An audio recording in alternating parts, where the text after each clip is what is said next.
The candidate is not wanting to do it, yes, but parents pressure दे रहे हैं हाँ, कि हाँ, एक बार तो करो तो सही है चीज़ है। तो कई बार जो ना माँ बाप ने भी एक वो बना लिया ना कि हमारी एस्पिरेशंस ये पूरी करेंगे। कई बार नहीं, हर बार। हर बार।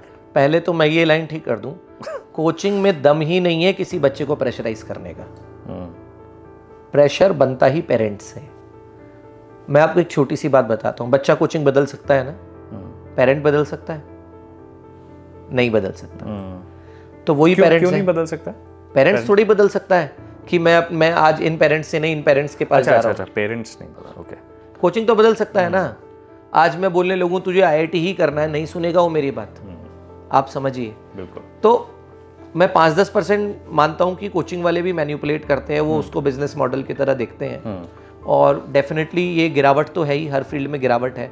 आज हमारे मॉडल सर 50,000 60,000 करोड़ की इंडस्ट्री बन गई है और हर दिन जो है रैपिडली ग्रो कर रही है। बिल्कुल। तो जो ये जो कॉम्पिटिटिव स्टूडेंट्स के बीच में स्ट्रेस भी तो बहुत ज़्यादा बढ़ गया है, एंट्री भी तो बहुत ज़्यादा लोगों को आ गई है। इनफैक्ट जब ये कोविड वाला जो टाइम था, जैसे ही एडटेक का रेवोल्यूशन आया विद बायजूस एंड फिजिक्स वाला एंड एवरीथिंग, जो 10-20 लाख बच्चे जहाँ थे वो कंपटीशन करोड़ों में महसूस होने लगा। क्योंकि अब ये भी एक पीयर प्रेशर आने लगा है। पेरेंट्स ये सोच रहे हैं यार, अरे पड़ोसी का बच्चा यार जा रहा है, उसने फिजिक्स वाला ज्वाइन कर लिया है या उसने फलाना एडटेक ज्वाइन कर लिया है, मुझको भी हमारे बच्चे को भी भेजना है, ये सब चीज़ें करना है। तो एक तरह का फोमो क्रिएट हो जाता है। आप देखोगे कि स्ट्रीम्स के लिए, और कहीं ना कहीं हमने ये कैटेगराइज कर दिया है कि इलीट बच्चे साइंस लेते हैं, फिर कॉमर्स, फिर आर्ट्स और ह्यूमैनिटीज, ऐसे करके चीज़ है ये। और ये 20 साल पहले भी था, 30 साल पहले भी था, और आज भी कई बार कुछ पेरेंट्स इसी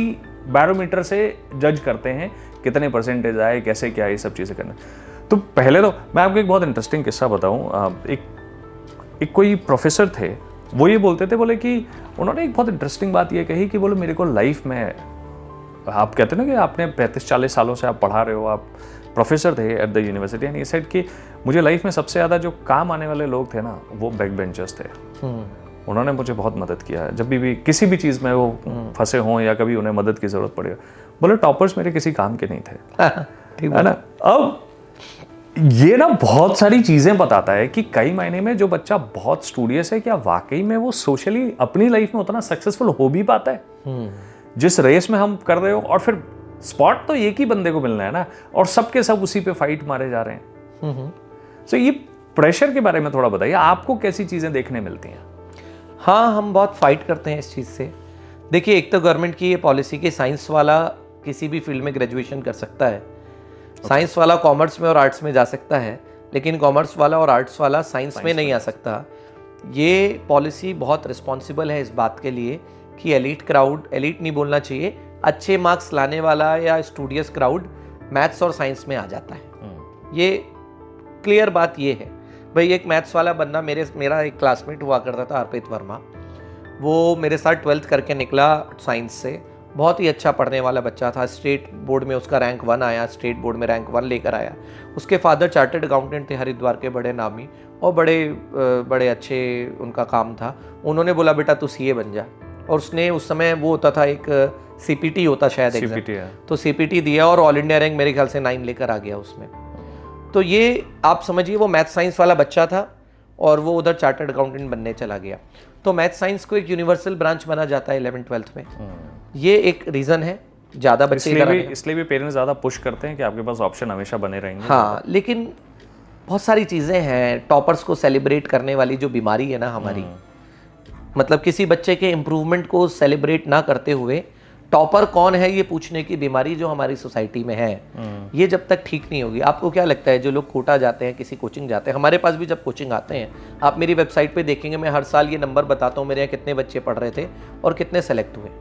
मैं टॉपर की फोटो कभी बड़ी करके नहीं छापता भाई। कोचिंग तो रोड शो करवा देती है। हाँ। ये हमारे टॉपर हैं, माला में उसका मुंह नहीं दिख रहा है और बंदा जो ना जा रहा है, ये सब चीज़ है। एग्जैक्टली। तो ये टॉपर को सेलिब्रेट करने वाला कल्चर जिस दिन खत्म होगा ना सर, उस दिन ये बीमारी खत्म होगी। मतलब मैं पेरेंट्स को भी ये कहता हूँ कि आप कोचिंग लगाते हैं अपने बच्चे के इम्प्रूवमेंट के लिए। आपका बच्चा 80% वाला था, कोचिंग ने उसको मेहनत करके, उसको मेहनत करना सिखा के उसको 90% वाला बना दिया। या आपके बच्चे को और बेसिक से जाऊँ तो साइंस के सब्जेक्ट्स में या मैथ्स में उसको इंटरेस्ट नहीं आता था, हमने उसे इंटरेस्ट लेना सिखा दिया, ये हमारा आउटकम होना चाहिए और इसी के बेसिस पे हमें जज करना चाहिए। ठीक बात। अब जैसे अभी नीट का पेपर हुआ था, आपको फ्रैंकली बता रहा हूँ, मेरी कोचिंग को नीट के लिए स्टैब्लिश हुए अभी 3 साल हो गए हैं। 3 साल में हमने एक भी बार सिटी टॉपर नहीं दिया है। स्टेट टॉपर और ऑल इंडिया रैंक तो भूल जाइए, और हम इस बात हम सोचते भी नहीं। लेकिन पिछले साल मेरे यहाँ से 64 बच्चे गवर्नमेंट मेडिकल कॉलेजेस में गए थे। 889 बच्चों ने मेरे यहाँ से पेपर दिया था। 889 में से 64 बच्चों को गवर्नमेंट मेडिकल कॉलेज भेज रहा हूँ, तो ये एक बहुत अच्छा परसेंटेज है। और 36 बच्चे मेरे यहाँ से गए थे प्राइवेट मेडिकल कॉलेजेस में मेधावी छात्र योजना से। तो 100 बच्चों को मैंने MBBS दिलाया, मेधावी छात्र योजना, यानी कि उनको अपनी जेब से फीस नहीं भरनी पड़ी, गवर्नमेंट ने उनकी फीस। तो लगभग 100 बच्चों को भेजा, तो 11-12% का सिलेक्शन रेशियो है। किसी ने आके मेरे से इसके लिए बधाई नहीं दी, किसी ने इसकी वाहवाही नहीं की। और वो राजस्थान वाले 50% कैसे दे रहे हैं?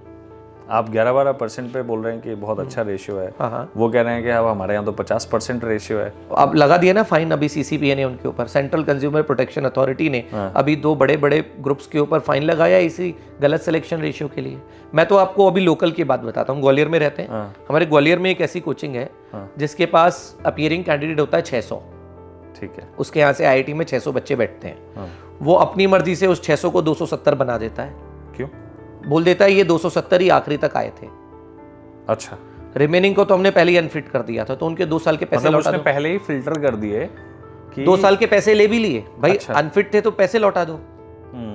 आइडियली जब आप न्यूमरेटर अपॉन डिनोमिनेटर कर रहे हैं सिलेक्शन रेशियो में, तो न्यूमरेटर में जाना चाहिए सेलेक्टेड कैंडिडेट्स और डिनोमिनेटर में जाना चाहिए टोटल जिनसे आपने फीस ली। करेक्ट। जिनसे आपने फीस ली। जी जी जी जी, सही बात है। बिल्कुल। जब मैं कहता हूँ पिछले साल मेरे यहाँ से 889 बच्चों ने पेपर दिया, तो उसमें वो भी थे जिन्होंने आखिरी 2 महीने में कोचिंग नहीं आए। इस 889 में वो भी थे जिन्होंने टेस्ट सीरीज नहीं दी। ये 889 हुए जिनसे मैंने फीस ली थी। इस साल मेरे यहाँ से नीट में 1004 बच्चे पेपर दे रहे हैं, और वो मैं 1004 अपनी वेबसाइट पर देने वाला हूँ इस बार बैच वाइज। कौन से बैच में कितने थे, और नीचे एक लाइन लिखने वाला हूँ। कोई पेरेंट या कोई बच्चा आके मुझे बताए कि मेरे यहाँ इसके अलावा भी कोई बैच था क्या, या इसके अलावा भी इसमें कोई बच्चे थे क्या, या इससे बड़ा बैच था क्या, इससे ज़्यादा काउंट था, और ये प्रूफ कर दे, तो उसे मेरी तरफ से 50 लाख रुपए का इनाम है। ये जो जितने भ्रामक एडवर्टीजमेंट, जो फुल पेज एड्स आते हैं, एक ही बच्चा 3 कोचिंग वाले छाप रहे हैं, साहब ये हमारा है, हमारा है, हमारा है, और बच्चा किसका है वो अगेन पता जहां से चर्चा शुरू हुई थी, सिंसेरिटी। गवर्नमेंट तो मान रहे हैं कि गवर्नमेंट सिंसियर नहीं है। आपको पता है इतने साल पहले गवर्नमेंट, लेकिन ये कोचिंग वाले क्यों कर रहे हैं फिर? कोचिंग वाले, मैं अगेन कोचिंग वाले, मम्मी पापा, बच्चा, आप इन्विजिलेटर हटा देंगे, बच्चा चीटिंग करेगा। 3 साल पहले सेंट्रल गवर्नमेंट ने एक पॉलिसी दी थी कि जितने दिन बच्चा पढ़ा है उतने दिन की फीस काट के बाकी पैसे कोचिंग ने लौटाने पड़ेंगे।